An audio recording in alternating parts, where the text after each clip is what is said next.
Hello girls and boys. Welcome back to Read Me a Story. I'm Pat Kozyra. Greetings from Hong Kong. And welcome as well to my grandchildren, Max and Theo and Josephine, Charlotte, Penelope and Simon. Today I have a fascinating book to read you about the sloth. But first I'm going to show you my book. I wrote it. It's about all the years I spent in the classroom, 50 years of teaching. And it was meant to help your mummies and daddies. So they can get it from AmazonBooks.com, and it's called Tips and Tidbits for Parents and Teachers. And it will help them to help you at home with your schoolwork.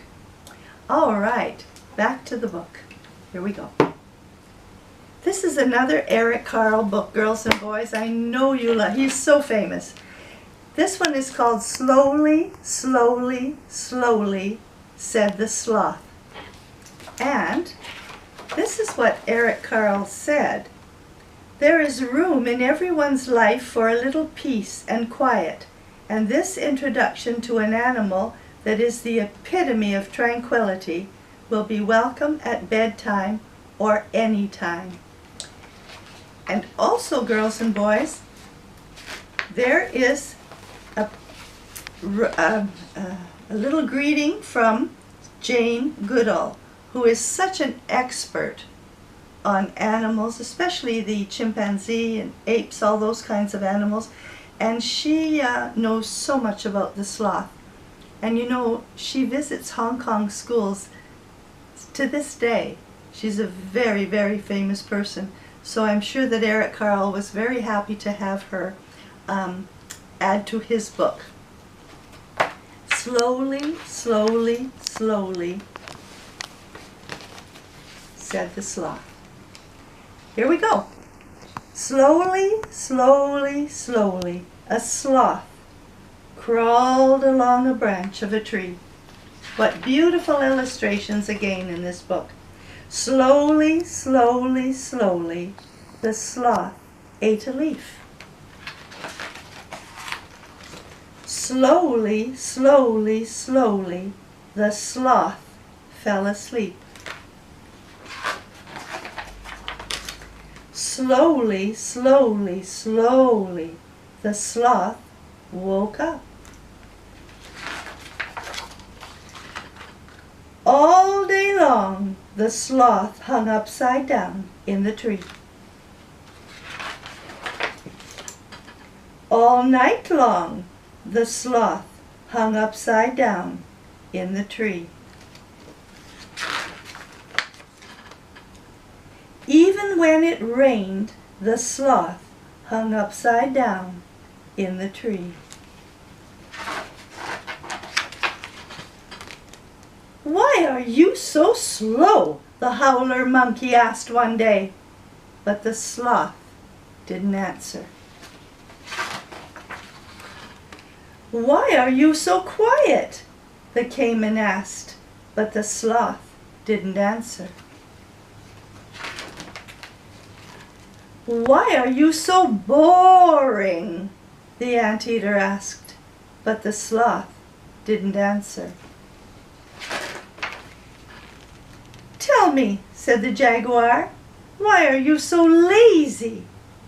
The sloth thought and thought and thought for a long, long, long time. Finally, the sloth replied, "It is true that I am slow, quiet, and boring. I am lackadaisical, I dawdle, and I dilly-dally. I am also unflappable, languid, stoic, impassive, sluggish, lethargic, placid, calm, mellow, laid back, and, well, slothful. I am relaxed and tranquil, and I like to live in peace. But I am not lazy." Then the sloth yawned and said, "That's just how I am. I like to do things slowly, slowly, slowly." Well, here are all of the animals in the Amazon rainforest that really wonder why the sloth is like he is. We have so many here. The jaguar, the caiman, the tapir, the peccary, the poison dart frog, the anaconda, the toucan, the armadillo, the hoatzin, and this is the coati. Very, very rare animals that we seldom hear about. The porcupine, the howler monkey, the macaw, and that's cock of the rock, spider monkey, and this is the quetzal, and the yellow spotted river turtle, the double-crested basilisk, that's a hard word to say, basilisk, and the hummingbird. I think I said the tapir. So many of the animals that are with the sloth in the Amazon rainforest. And there are different kinds of sloths. This one has 3 claws. We call it toes, and some have 2 toes. And I think I'm going to read just a couple of things that Jane Goodall says. Sloths have fascinated me ever since when I was a child I learned about their existence in the jungles of South America. There are 2 species, the 3-toed and the 2-toed. They can turn their heads about 270 degrees. They can also hang from one leg and rotate their bodies in a manner most horrifying to observe, through almost 360 degrees. They spend their lives upside down, hanging from the branches. They feed mostly at dawn and dusk on shoots and blossoms and leaves and fruits. So they aren't carnivores. After feeding for a few hours, moving slowly from one branch to the next, they fall asleep. They sleep 15 to 19 hours out of 24, hanging from a branch with their heads laid on their bellies. They look just like a part of the tree because kind of the green algae grows and in strange grooves on their long coarse hairs so that they become the same greenish color as their forest world. All kinds of moths and beetles live in their fur. If the sloths are threatened, they defend themselves by striking out with those powerful arms and dagger-like claws. They live in the same tree for days and sometimes even weeks. And about once a week, looking fat, they climb slowly down to the ground where they defecate and urinate, carefully bury their waste, and climb slowly back up, looking slim, of course. And when they do move to a new tree, they may have to swim across a river. They are surprisingly fast swimmers. Sloths are silent animals.